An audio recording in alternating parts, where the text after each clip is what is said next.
Hi dear viewers, welcome to Display Repair. So you don't know if the battery is bad or is it the alternator? Well, in this video we're going to show you a very simple way how to determine what the problem is. So stay tuned. Display Repair. For this you'll need a multimeter. If you don't have one, you can buy the basic ones very cheap for a couple of dozen euros. You can buy them at almost any car parts shop, hardware shop. Very common tool, very useful not only for car repairs but also for repairs around the house.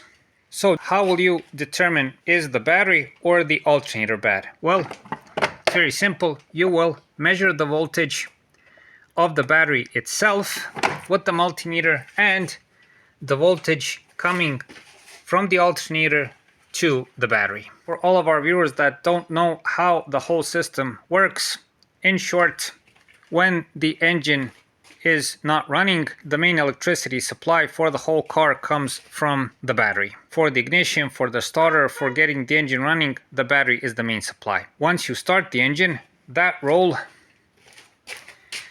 is taken over by the alternator. The alternator is a small generator of electricity, and once the engine is running, it not only gives a stable electric supply to all of the car's electric and electronic systems, but also recharges the battery. Before you make the measurement, make sure that the battery connections are okay, so that they're clean, tight, and that everything is fine. If you see any kind of filth, dirt, and everything else, make sure to take off both of the clamps and thoroughly clean them with sandpaper and with a file. Make sure that the inner parts of the battery clamps are clean. That is most important, and the battery poles. Also, if you see that dusty green-yellow residue on any of the battery clamps, be sure to clean it.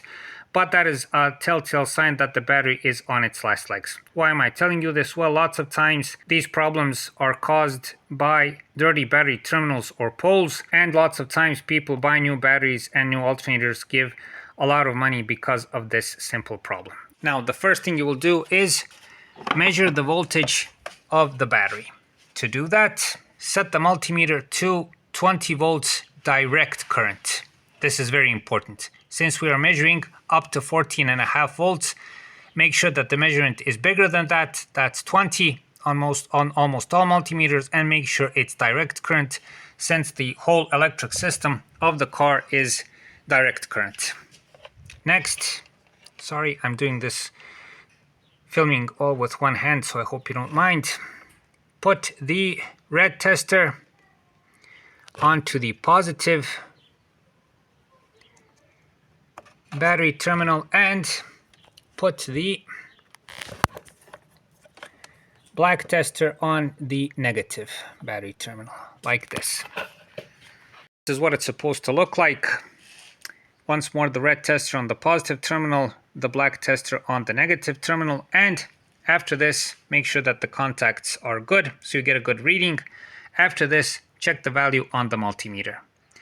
Remember this, anything from 12.2 volts to 12.6 volts is okay. You can consider that the battery is fine.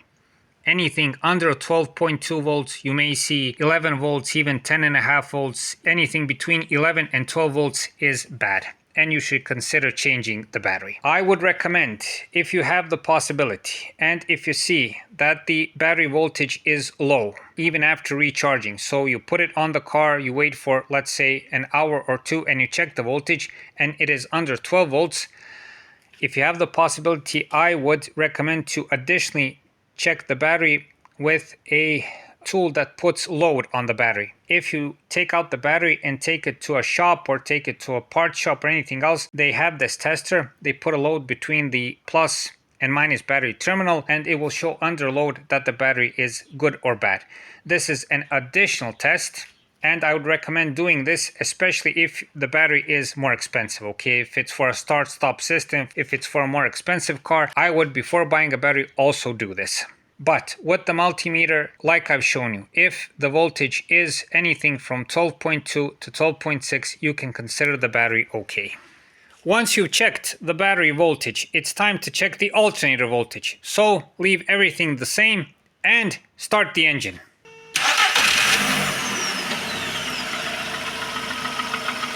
Once you started the engine, you'll see the value, the voltage value on the multimeter climbing. As you can see now, it's 14.05 volts. If the alternator is okay, this voltage should be from 14 to 14.5 volts. That means that the alternator is fine. If you see a value that is under 13.5 volts, that means that something is wrong with the alternator, okay? So once more, 14 to 14.5 volts means that the alternator is okay. 13.5 volts and lower means that there is something wrong with the alternator. Also on this part, if you notice that the voltage is between 13.5 and 14 volts, so it's 13.5, 13.6, 13.7, I would also recommend to check the alternator, but also to check the serpentine belt. If it's bad, if it's slipping, it can also cause lower voltage. Be sure to add some revs.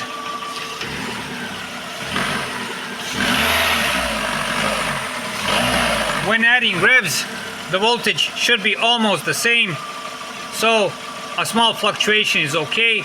If you see that there's a big fluctuation, so when you're revving it goes from 13.2 to 14 volts, or even if you see that it goes over 14.5 volts, then again you have a problem with the alternator or with the serpentine belt. And especially pay attention to this reading. If it's over 14.5 volts, then the alternator is surely in question, and also this way you can damage the battery. So what you want with a good alternator is a stable charge of 14 to 14.5 volts. Anything under that, especially under 13.5 volts, especially if it's 12.5 volts, you have to check the alternator. Of course, dear viewers, and this is obvious, if you have an alternator problem, the battery warning light will stay on after you started the engine. So if you notice any kind of change regarding the battery light, for instance when you start the engine and it pulsates, or it's on all the time, or it appears when you, for instance, turn on the headlights or something like that, you should check the alternator. An exception from this would be when the alternator is overcharging the battery. In that case, the battery light will disappear, but you still have a problem with the alternator. And in this case, you may notice a sulfuric smell from the battery. You also may notice pulsating headlights. You may have problems with the car electronics and so on. But this is a rare case. In most cases, when the alternator or something related to the alternator system is wrong, the battery warning light will be on all the time. Another usual telltale sign, but again we've made a separate video on this topic, that the alternator is bad, is pulsating headlights. So when you turn on the headlights and when you add some revs to the engine, you'll see the headlights pulsating. Besides this, you also notice the interior lights pulsating. Also a very easy way to notice that there is something wrong with the alternator, or again with the serpentine belt.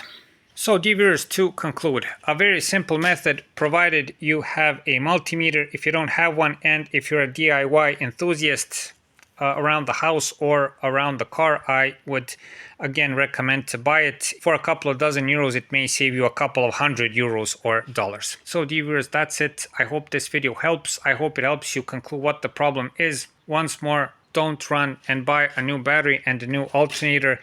They are pricey for most cars, and again, lots of times people end up buying them for nothing. Do the measurement first and try to save some hard-earned money. Thank you very much for watching. Thank you for your time, and hopefully we'll see you in the next video.